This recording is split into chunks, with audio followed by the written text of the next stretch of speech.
They dumped full buckets of wriggling silver leaves in a pile beyond his head.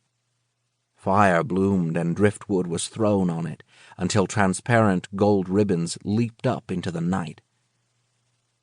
Then another wave caught them and rolled them back down to the sea. The tide was rising, and they would have perished, but the cords of a thrown net stopped them short, and they were hauled back and dumped closer to the fire, which hissed and sizzled. The children were laughing. Later, fighting unconsciousness, he lifted the great stone at the end of his neck. The fire had died. The moon sat on the beach. He looked at the woman beside him. She lay on her stomach, one knee to the side. Dry sand stuck to her skin, and the moonlight reflecting from her was gritty. It sparkled as she breathed.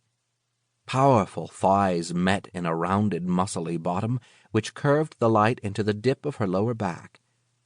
Her upper back was broad, her spine in a deep trough of muscle, her shoulders rangy, her biceps thick. Short-cropped hair, dark under the moon's glaze, curled tight to her head, and the profile glimpsed over one shoulder was straight-nosed and somehow classical.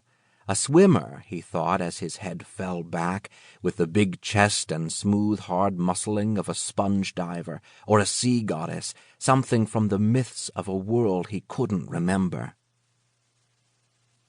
Then her arm shifted out, and her hand came to rest against his flank, and the feel of her coursed all through him, a short, sharp shock.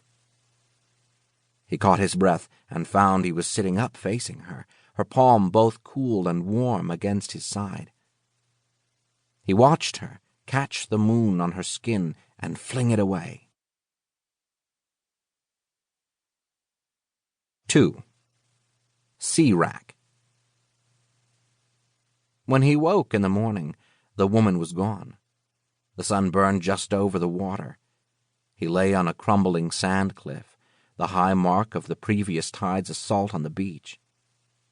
With his head resting on one ear, he saw a wet, slick, foam-flecked strand of silvery brown and the sea. Resting on the other, he saw a lumpy expanse of blonde beach dotted with driftwood. Behind the beach was a forest, which rose steeply to a very tall cliff of white stone. Its top edge made a brilliant border with the deep blue sky above.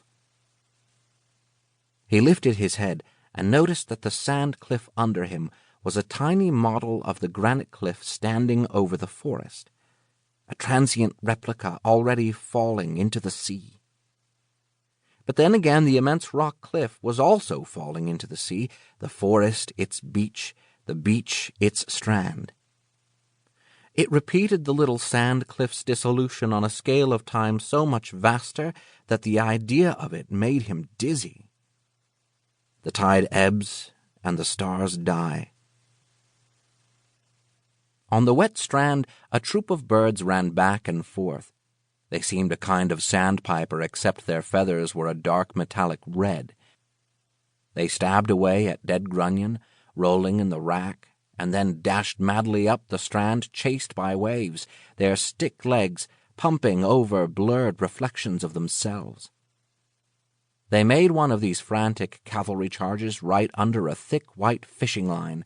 Surprised at the sight, he raised himself up on his elbows and looked behind him. A surf fisher sat on a big driftwood log. In fact, there were several of them, scattered down the beach at more or less regular intervals. The one closest to him was all in brown, an old brown woman in a baggy coat and floppy hat, who waved briefly at him and did not stir from her log. He stood and walked to her. Beside her a bucket stood on the sand, filled with the little silver fish from the previous night.